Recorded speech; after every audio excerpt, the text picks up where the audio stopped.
I'm Tom Vassell. And I'm Melody. And today we're taking a look at the newest expansion for Ascension, which I think is the 11th or 12th expansion at this point. The box lid, when I was putting it away, the box is that big, when it should be that big. You mean there's too much room for cards? No, the boards kind of made it fat. Oh, maybe we should put it in 2 boxes then. Okay, well either way, there's a lot of expansions for Ascension out at this point in time. This is the newest one, so we're assuming if you're watching this, you already know how to play Ascension. This is a standalone, or expandalone, I think is what they're called, where they're expansions and a standalone game. But just go watch my original Ascension review to see what we think about that. Although I like it a lot more than I did back when I did it. But if you want to know how the game plays, this is just, we're going to talk about the new stuff in this one.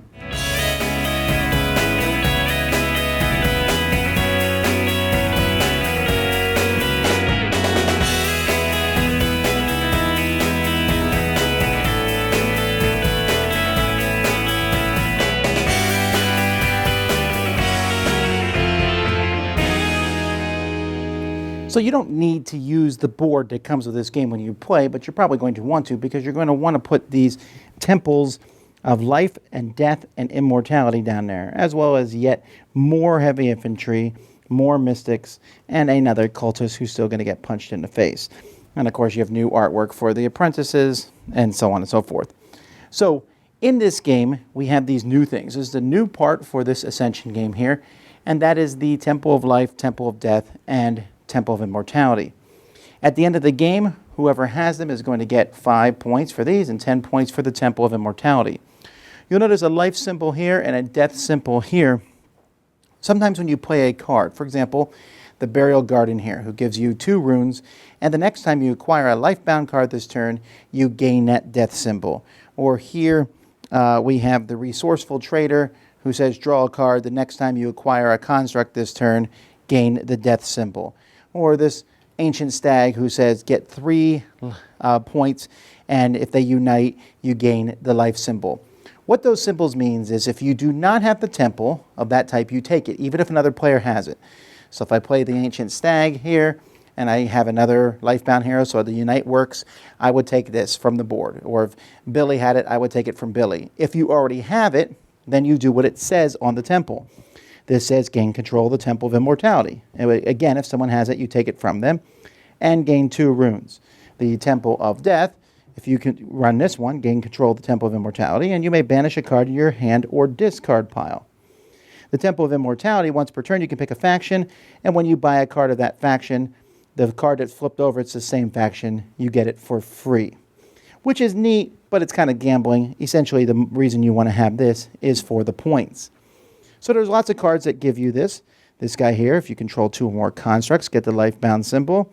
This person here, the next time you defeat a monster in the center row, you get the life-bound symbol. Here, if you played a mystic or heavy infantry this turn, get the death symbol. Once per turn, you can take either symbol. There are monsters that when you beat them, you get the life symbol. This one gives you both symbols if you beat the Sea's Fury. This guy here says this costs you 2 less to defeat. He's 10, which is really hard for each temple you control. So if you control 2 of the temples, he would only be 6 to kill, and he's worth 8 points. There's also some special abilities in this game. Here we have, for example, Echo.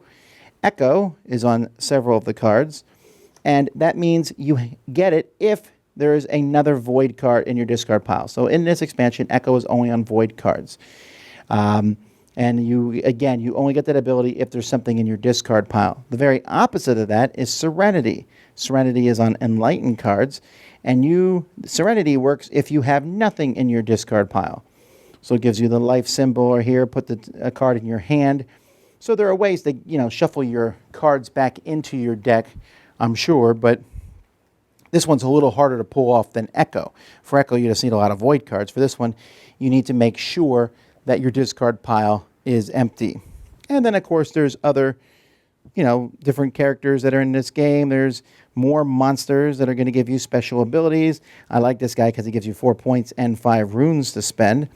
The Hellfrost Imps are interesting because if there's more than one of them in a row, when you kill it, you kill all of them. This guy here costs 2 less to defeat if you control a temple. So another one that has to do with temples. Here, the Death's Widow makes your opponents get rid of constructs. Here's one where you can shuffle your discard pile into your deck, which will make your Serenity stuff go off if you have it. This guy I really like because you put all the cards in your discard pile, then you can put a Void card in the discard pile back in your hand.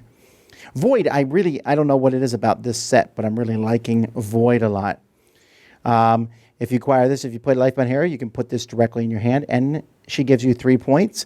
This, which I really like the artwork on this one, every turn lets you kill a monster in the center row that's 4 or less, which is pretty handy.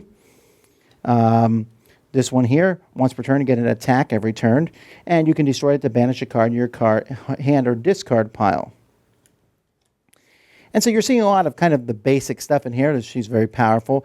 Take something in the middle, and then again you can shuffle her and your discard pile in your deck. Again, making your Serenity cards worth more. Fist of the Dragon, cool artwork. And you can banish a card in the center row, and if the next card to come in is a monster, you defeat it, which could be really awesome if it works.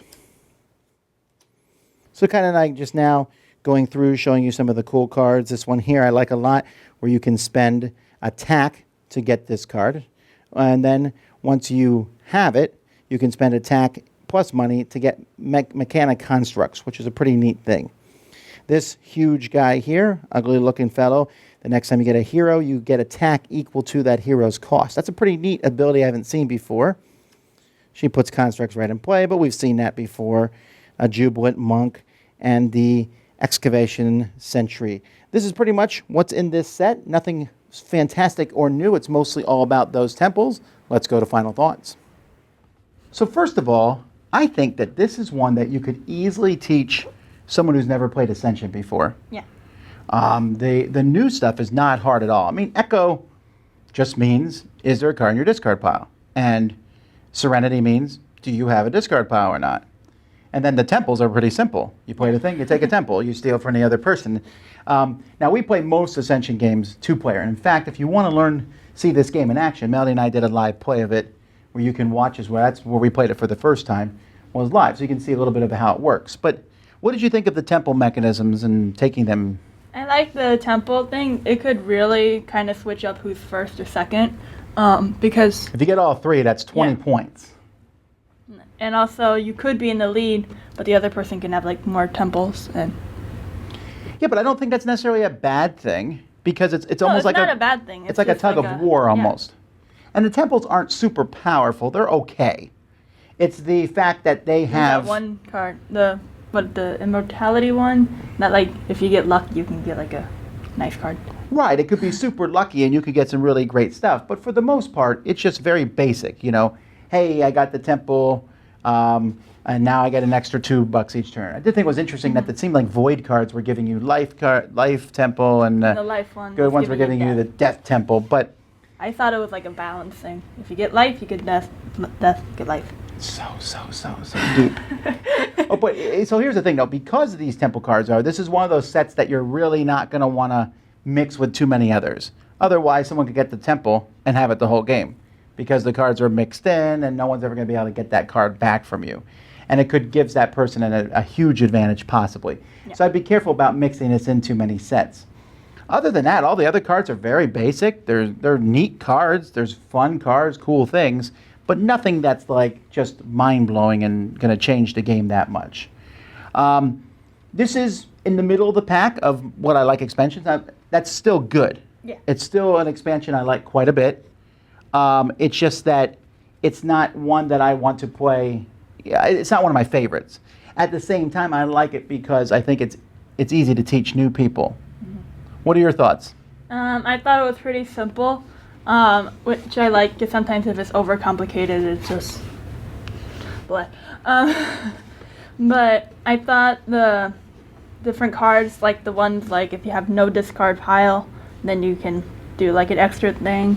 Those were harder to accomplish because I only had like one card in my whole deck that actually let you get no discard pile. It just didn't happen. Yeah, that's a harder one to pull off. Like I said, I think the Echo one is easier. I didn't get any Echo cards. Well, what's your rating of this game? For this expansion or the game? No, for this expansion. Well, say what's your rating for Ascension overall? Oh, I would say like an 8. Yeah, you really like it, right? Yeah. What about this expansion? I think I'll put this one like on a 7. Or yeah, I think I'm with Melody, right? This is not This is not a. First of all, I think it's a great one to get into if you've never played the game before. This is a great way to jump in. It's easy. Like if you just have the base game, this would be an easy one to throw in. I think one set won't dilute it too much, and it doesn't add a whole lot of really, weird things, but new things. Artwork is getting better. Yeah, it's been getting better for a long time. So, yeah. So that's that. That's Ascension Valley of the Ancients.